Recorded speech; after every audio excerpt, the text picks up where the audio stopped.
เป็นเอียงเลยนี่เดี๋ยวเอาลูกชิ้นให้กินไปไปเนาะกินลูกชิ้นเนาะกินลูกชิ้นเนาะกินลูกชิ้นเนาะ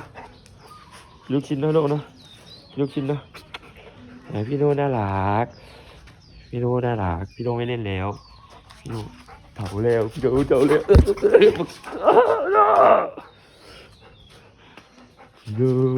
พี่โน่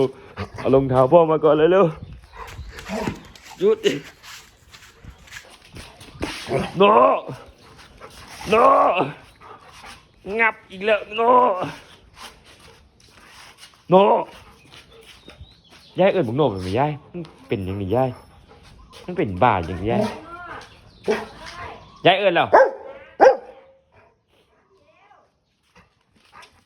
กัดกูงับไปแล้วหายายผมบอกถ้าเล็กมึงซอยยายอยู่นะ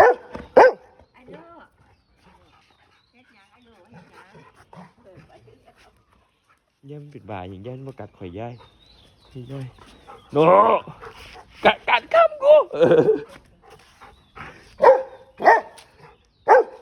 หยุดหยุดต้องเฮาได้แล้ว